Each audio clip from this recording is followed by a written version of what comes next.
I do not want my status to be something which could hold the party back, impact the party negatively, or any of our candidates who are on the road to victory in difficult seats which we're looking to win, to have any kind of disadvantage because of my status. So as a result of that, I have decided to take that issue off the table by renouncing my British. Yes, back with another video. We're gonna just address some of the stuff that's been going on in the internet and social media space. Then you have the situation that the 700 billion we got missing. Why? I mean, I know. Crazy. Then, on the heels of all of that, you've had Mark Golding, who finally renounced his British citizenship.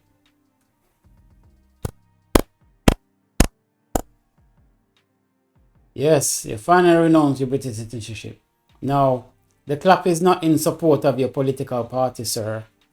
The clap is because, in my opinion, you've done the right thing. I've always maintained from the start that you should have renounced your citizenship from the get-go. You shouldn't have waited this long where it's causing this sort of upheaval for you to do it. I've done a video roasting Mark Golding. So for those who say, we are the most support, no. I roast Mark Golding, I dedicate a good, I don't know, maybe half an hour or more to roasting him, probably a 40 minutes. Roasting him on this matter. So him do it. So anyway, we have a few things I want to say. But before we do that, we're going to jump into the video. But before we jump into the video, first thing we need to do is adjust my mic. Bring it up a little bit closer to my mouth. Now, I don't normally, excuse me.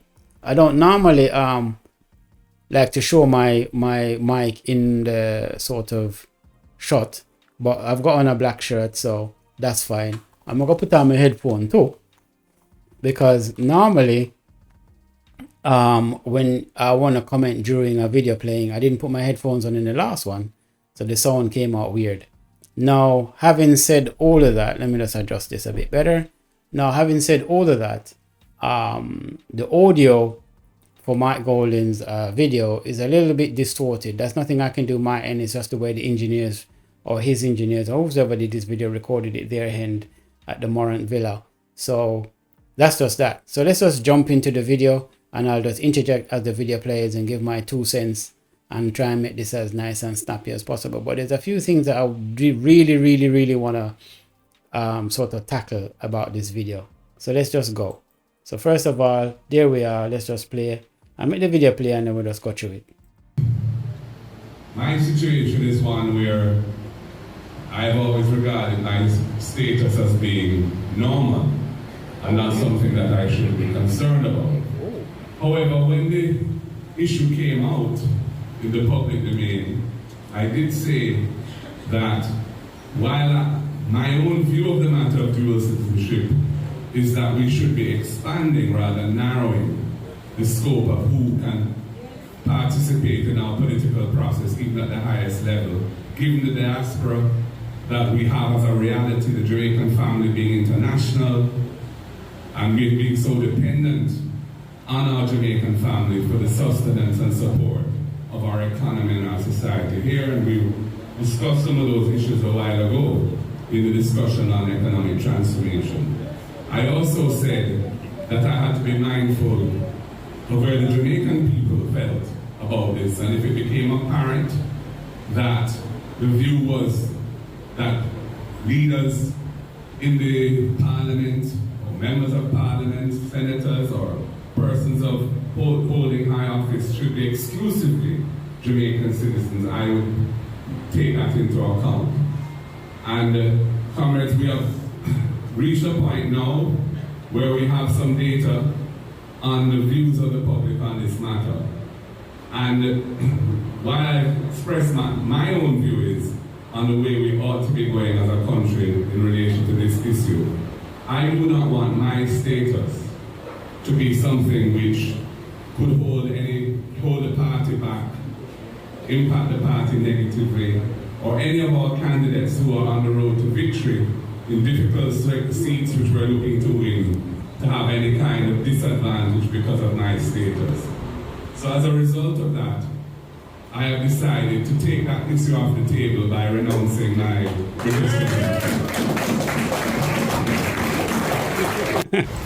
Okay, so as you can see, he's he's mentioned a few things that I want to sort of go over. I'll let the video play first, and then now I want to sort of replay it and interject at bits where I have a little bit, not say contention, but which in my opinion he could have done better.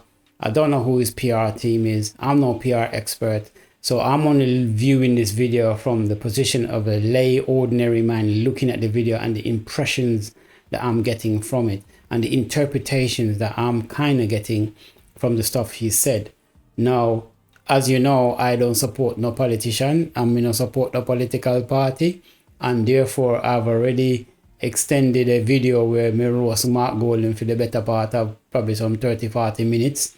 Just like I do Andrew Holness, just like I do Nigel Clark, just like I do Darrell Vaz, just like I do any politician who I feel that warrants that opinion. Now, the code for the video upon this stupidness from Andrew Holness about, people who sort of criticize the government and the fact that they're tracking people and they're going out of here. But I don't know how we might try and scare. That's so like, there's a saying, you know what? I'm going to save that for that video there. That video there got lit. Yo, I'm going to light up that video there. This is the next video after that one, yeah. Jaja though. Focus. No. Let me get back to what goalie here, sir, because the people are real joker. You can't take the people serious. I don't know who the battery right. If you run down your shadow now. Yo, Dopey Conqueror. We really have to calm down, sure. Anyway, right, so let me go back to Mark Golding and let me go over some bits that he's mentioned, and I'm gonna pause it and give my interjection. So let me jump back over to the video, make them finish clap, and then we just jump into my situation. So, my situation is one where I've always regarded my status as being normal. Oh, let me clean my throat for that one. You regarded your status as being normal. Come on, Mark Golding, your status isn't normal. How many people in Jamaica have dual citizenship? Not many. The majority of people in Jamaica don't have dual citizenship. Now, dual citizenship is not a normal status, brother. It's something that only if you go abroad and you apply for citizenship, or if your parents are from a foreign country and you inherit that citizenship by descent, which you've mentioned. So there's nothing normal in that at all. So I disagree with that. And not only that is, for a politician that's the president or head of the opposition party, who is most likely going to be the next prime minister of Jamaica, it is not normal for you to have dual citizenship. Can you imagine President Biden with dual citizenship in America? You think the Republican Party will let him get away with that? No, I don't think so. So this is the point I'm trying to make. We know politics is a dirty game. It's a cruel game. It's a harsh game. It's a game of chess. And as you can see, unfortunately, a lot of the people on the ruling government's side don't seem to know how to play chess very well. A lot of the stuff they did has backfired. Now, it doesn't mean any particular political party or politician is perfect in any way. But at the same time, I think in this regard, the PNP appears on the surface to be playing a better chess game than the JLP is. So yes, I disagree with that. Dual citizenship status is not a normal thing, especially if you're running to be the next prime minister of Jamaica, and you're the president or the leader of the opposition party. There's nothing normal about that and have dual citizenship.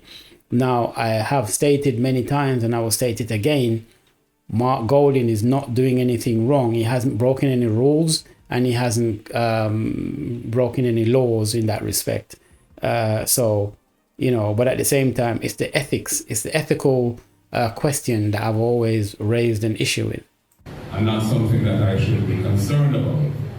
However, when the issue came out in the public domain, I did say that while my own view of the matter of dual citizenship is that we should be expanding rather than narrowing the scope of who can participate in our political process, even at the highest level, given the diaspora that we have as a reality, the Jamaican family being international.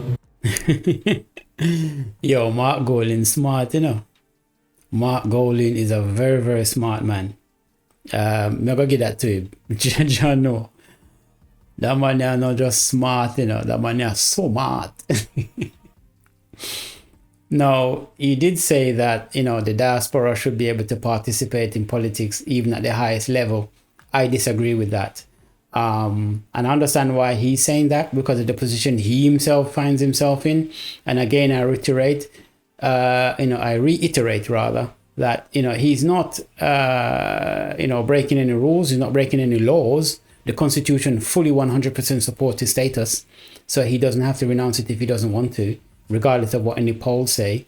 And we'll go to that in a second. But at the end of the day, it's just one of those situations where the diaspora shouldn't be able to participate in politics at the highest level. Highest level meaning opposition leader, prime minister of the country. That's just my opinion on it. Ethically, it don't look good. I don't think ethically is the right thing to do. But legally, it's fine. But doesn't mean, because something is law doesn't mean it's right.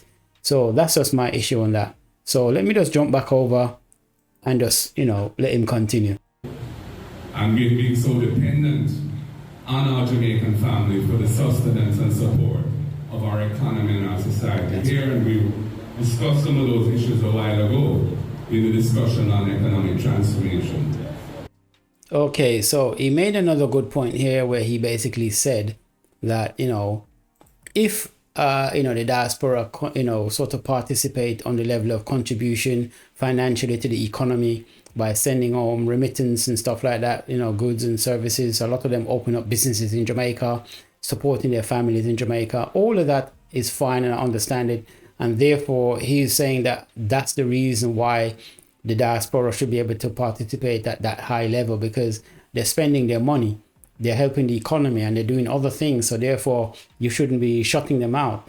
My opinion on that is, yes, they should be able to participate politically, but not at the highest level. The highest level is prime minister, president, whatever, opposition leader.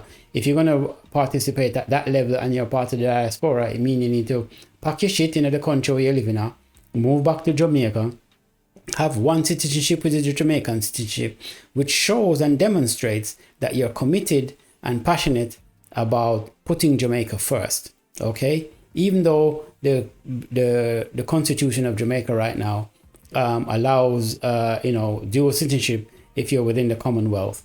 So because Jamaica was once a colony of Britain, as we all know, and then Britain got this fake independence, which I've been saying from the yonks of years, that is Jamaica is never independent. Jamaica is devastated. A lot of people laughed at me and said, well, we are talking about Jamaica, we have our own national anthem and we have our own flag and we have our own national dish and this, that and the third, and we have our own money and rate.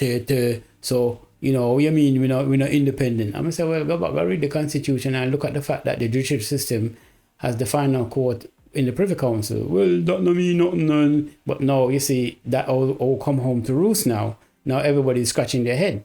So what I'm saying is, in that respect, I understand what he's saying, but I don't think the diaspora should be participating on that high level. You can come and open up business in Jamaica. You can, support your family. You can invest in Jamaican economy. You can do all this stuff. Even at the lower level of politics, you can donate money, donate party. You can donate money to political parties. That's no problem. You can do all of that. But then once you're going to run as opposition leader, or even say prime minister of the country, I think at that point you'd have to give up your citizenship. Although constitutionally there's nothing wrong with it, legally there's nothing wrong with it, but ethically I think it's wrong.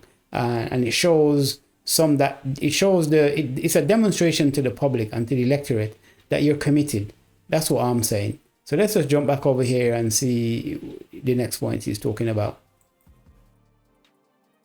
I also said that I had to be mindful of where the Jamaican people felt about this, and if it became apparent that the view was that leaders in the parliament, or members of parliament, senators, or persons of holding high office should be exclusively Jamaican citizens, I would take that into account.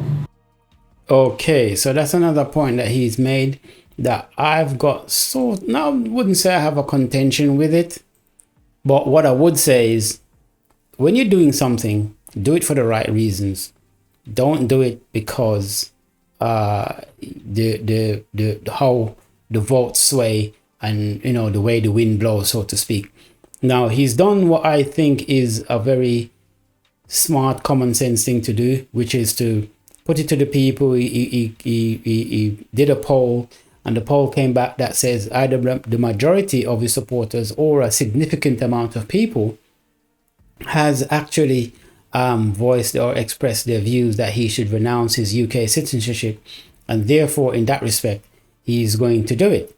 Now what I'm saying to you is, don't do it because the populace is saying you should do it. Do it because in your heart and mind you're passionate and you're committed, and that's the reason why you want to do it. Because you can want to do something, and even though it's the right thing, what if it was a situation where you believe something is right and you believe something is ethical, but then when you put it to the vote, majority of the people them come back and say you should do the wrong thing? Would you still do the wrong thing because the poll suggests that most people want you to do the wrong thing, so therefore you do that wrong thing because that's what the poll suggests? Or would you stick to your beliefs and your compassions and say, listen, I understand what you guys are saying, but in this instance I think you're all wrong. What you're asking for is wrong, and therefore I'm gonna sort of whatever. So that's just my point of it. So let me just jump back again and let him finish off the other bit that I want to sort of comment on. And comrades, we have reached a point now where we have some data on the views of the public on this matter. And while I express my own view is on the way we ought to be going as a country in relation to this issue, I do not want my status to be something which could hold the party back, impact the party negatively, or any of our candidates who are on the road to victory. Okay, so that's another point that I have a little bit of a question on, and I'm just going to take a minute to dissect that. Okay, so he did mention that he ran the poll, etc. I've covered that bit already. Now he's mentioned that he doesn't want his status to negatively impact his colleagues who are potentially on the road of winning seats and becoming successful in whatever areas they're running for as MPs. And I understand that from as a politician, from a politician's point of view, I understand what he's saying. But here's the thing, that comes across again like you're only renouncing your citizenship not because you think it's the right ethical thing to do. It's because there's a political benefit to your party and to you while you're doing it. And that can come off wrong. Now, all throughout everything that he said, bear in mind, Mark Golding is not doing anything illegal. He's not doing anything unconstitutional. Okay? That has been debunked already, because a lot of people has run on social media and say the Constitution doesn't support this, that, and the third, and then quote Article Section 39 and 40 and 41 and rah. I've actually gone over it with a fine-tooth comb and I've debunked it. PJ Passon has come out. He's an expert in legal matters. He's given his opinion on it. But and we have to respect it. But in my opinion, you don't need to have rocket scientists to interpret the Constitution in that respect. I'm no legal expert, so I'm not going to try and pretend it's my forte. But at the same time, there's nothing in the Constitution that stops Mark Golding from holding the position as dual citizenship within the Commonwealth that he does hold. This is because within the Jamaican Constitution, as long as you're part of the Commonwealth, you're fine with the dual citizenship if you're part of the Commonwealth. And who is the head of the Commonwealth? As I said, I've already debunked that in that video already. It's the King Charles. He's the head of state. So until that change in a Republican, whatever, he's not doing anything constitutionally wrong or illegally wrong. But having said that, you can't have a situation where you're doing what is supposed to be the right thing because it's something that you feel is going to politically put you and your party and your colleagues in a better position. Now, if you're playing chess, political chess, that's the good move. So I'm not going to ridicule that and say, that's not right, that's a good move. But at the same time, all I'm saying is, do things for the right reasons if you're passionate about something. And I'll give this analogy to end with. Imagine you have 2 billionaires, okay? 2 billionaires. Now, billionaire 1 donates 10 million to charity A. Billionaire 2 donates 10 million to the same charity A. But here's the thing. The charity A benefits from billionaire 1 and billionaire 2's donation. So that's 20 billion in total. But billionaire 1 did his donation for a completely different reason that billionaire 2 did his donation. Billionaire 1 donates to charity A because he believes in the stuff that charity A is doing. Charity A is helping the environment, they're helping animals, they're helping people in desperate situations. And billionaire 1 is committed and is passionate about that and the endeavors of that charity A, and therefore billionaire 1 put his money where his mouth is and donated 10 million to that charity. Now, billionaire number 2 decided to donate 10 million to the same charity A, but his reasons is not because he's passionate about the stuff that charity A is doing. It's not because he believes in the endeavors of that charity. He's doing it because A, or should I say 1, him know the person who run the charity, or a family member run the charity, or 2, he's doing it as a tax write-off. So in other words, let's say for the end of the year, him owe, and this is going to be a very extreme case, but it's the simplest way I can put it. Let's say for billionaire 2, him rack up 10 million in taxes for the year. Billionaire 2 rack up 10 million in taxes for the year, okay? And then the taxman come to billionaire 2 and say, well, time to pay your taxes, end of the year, April, whatever. You owe us 10 million. And billionaire 2 say, well, me donate 10 billion to charity. If him write that off as a tax write-off, he pays 0 taxes. So that's the benefit, okay? And that's the extreme way I can put it for you. So one of them do it for the right reasons, and one of them do it for selfish reasons, okay? Now, as far as the charity is concerned, they've benefited because the money is going to a good cause. It's just that each billionaire had a different reason why them donate 10 billion, even though them donate the exact same amount of money. And that's the point I'm trying to raise here in terms of Mark Golding. If you're going to do something, do it and renounce your UK citizenship because it's the right ethical thing to do. Not because it's a political benefit to your party or because, you ran a poll and the majority of the people or the significant number of people on that poll suggest that you should renounce your UK citizenship. Because what if it was something bad and you didn't believe in it and you say, right, let's say it was something to say, well, it was something really bad and negative, and you put it to the poll and the poll support that bad and negative thing. Would you go along with it because the significant amount of people in the poll or the majority of people in the poll tell you so you must do it? Even though you know in your heart and mind said wrong? Would you still go ahead and do the wrong thing because the poll that you put out says wrong? So for the same reason you wouldn't do that is the same reason why if you feel that what you got to do is the right thing, don't do something because the poll tell you that, shows you how it feels. And I understand it in politics, it's a good political chess move, don't get me wrong.